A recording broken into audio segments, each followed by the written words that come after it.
Dokter Cantik Kesayangan Tuan Muda, episode 23.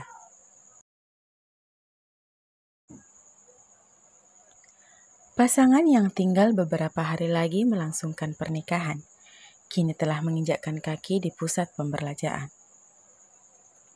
Tak ada kata yang terucap, hanya derap langkah kaki yang terdengar saling bersahutan, membawa mereka ke gerai perhiasan.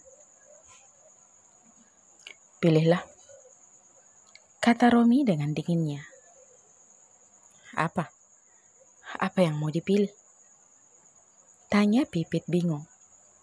Sebab ia tak tahu menahu sebenarnya apa tujuan mereka ke sini.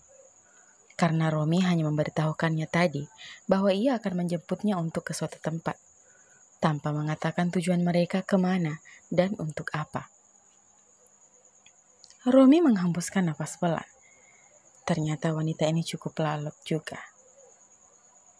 Pilihlah cincin pernikahan kita. Oh, Inggit mengangguk. Ada batasan harga enggak? Tambahnya tersenyum manis dengan alis yang naik turun. Berlian yang berjejeran rapi di depannya kini membuatnya sangat bersemangat. Enggak ada, pilihlah sesukamu. Jawab Romi membuat Inggit berseru gembira lalu melangkah lebar ke meja etalase. Cih, semua wanita sama saja.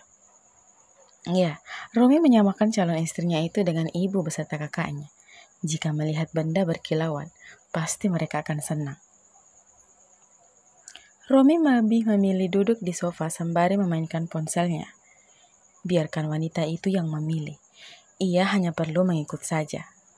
Karena ia pun tidak mengerti untuk memilih barang seperti ini.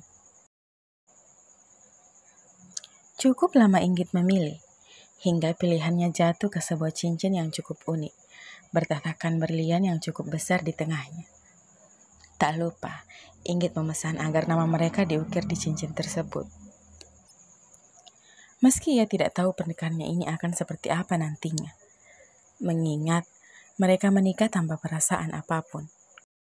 Ditambah lagi, Inggit tak yakin bisa meluluhkan hati bongkahan es yang kini hanya fokus ke ponselnya tanpa memperhatikan dirinya. Inggit menghembuskan nafas pelan melalui mulut, lalu mengatup bibirnya rapat.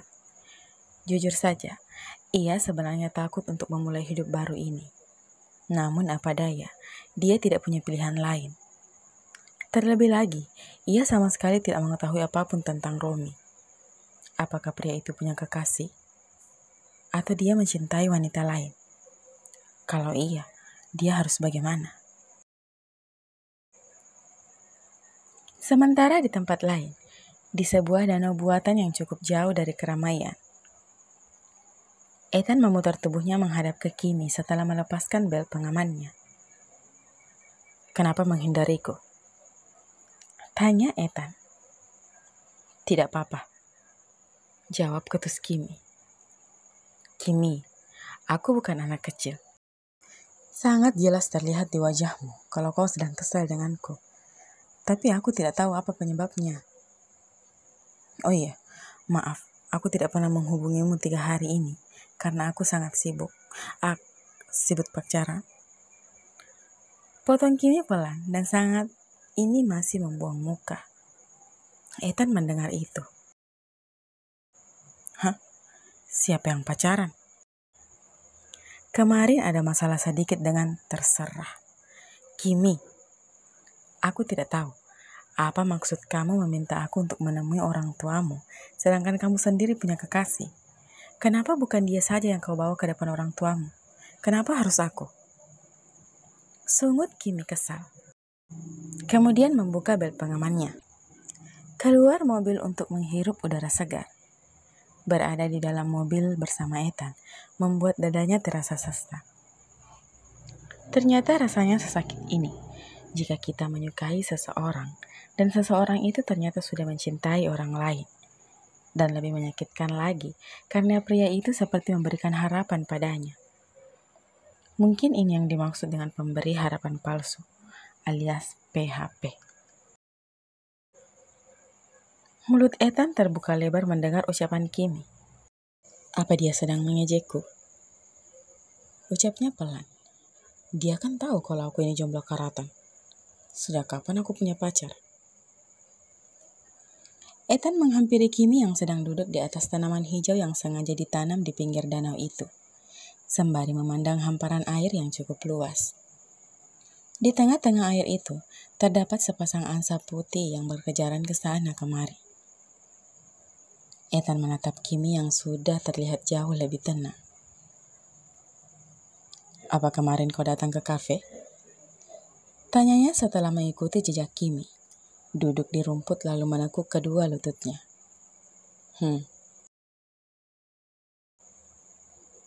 Kenapa kau tidak ke ruanganku? Aku ke sana. Hanya saja aku tidak masuk. Aku takut mengganggu waktu bersama kekasihmu.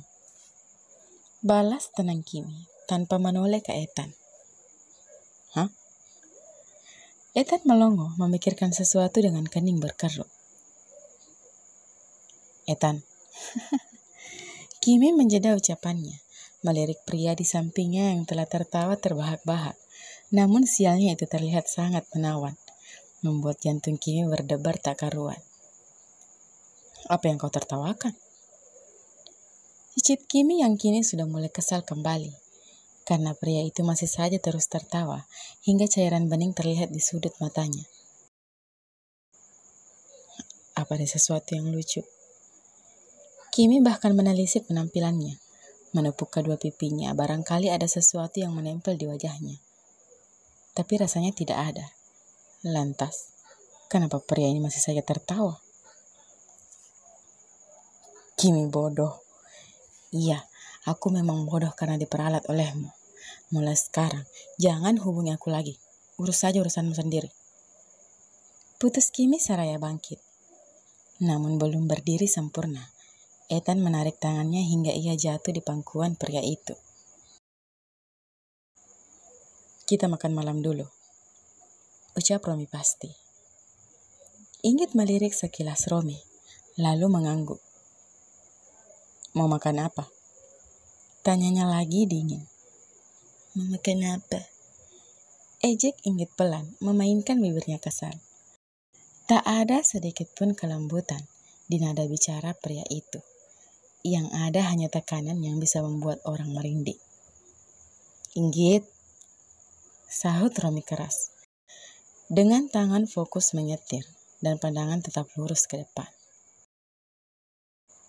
Makanan Jepang, ucap asal Inggit, berniat menjahili pria itu. Entah kenapa, Inggit merasa yakin jika pria itu tidak suka dengan makanan Jepang. Apa yang dipikirkan Inggit ternyata salah. Pria itu justru sangat suka dengan makanan Jepang, apalagi sushi. Inggit membuka mulutnya lebar saat melihat Romi dengan santainya memasukkan sushi ke dalam mulutnya. Ternyata dia menyukai makanan Jepang. Batin Inggit. Kedua orang tua itu makan tanpa bersuara. Mereka bukan seperti pasangan yang akan menikah, melainkan seperti musuh bebuyutan. Tak ada sama sekali kesantisan di meja itu. Yang hanya ada aura dingin yang keluar dari bongkahan es di depan Inggit. Meski begitu, Inggit cukup kesal karena banyak pasang mata yang memperhatikan calon suaminya itu. Kenapa dia harus berdemik begitu sih? Padahal kan dia hanya makan saja. Batin Inggit yang secara tidak sengaja memuji calon suaminya itu, lalu memasukkan sushi ke dalam mulutnya dengan kasar. Romi melirik sekilas Inggit. Kenapa? Tidak. Jawab Inggit tak jelas karena mulutnya penuh dengan makanan. Romi hanya menggelengkan kepalanya menatap remeh Inggit. Dalam hati ia tertawa, karena tingkah wanita itu yang tidak ada jaim-jaimnya sama sekali. Bisa-bisanya ia makan rakus seperti itu di depan calon suaminya. Ia seperti tak menjaga image-nya sedikit pun. Dengan cara ia makan, orang mungkin tidak akan percaya jika calon istrinya itu adalah seorang dokter bedah yang cukup berkompeten di bidangnya. Data tentang wanita itu telah ada di tangannya, Dimulai dari saat ia kecil hingga sekarang. Apa saja yang disukai wanita itu? Warna favoritnya apa? Drama kesukaannya apa? Ya, Inggit ternyata sering mengisi waktu luangnya dengan cara menonton drama bergenre action. Tak hanya itu, dia pun tahu jika calon istrinya ini sangat mengidolakan seorang seniornya di rumah sakit yang bernama Dr. Aidil, hingga membuat ia mau tak mau menyuruh seseorang untuk menyelidiki identitas pria itu.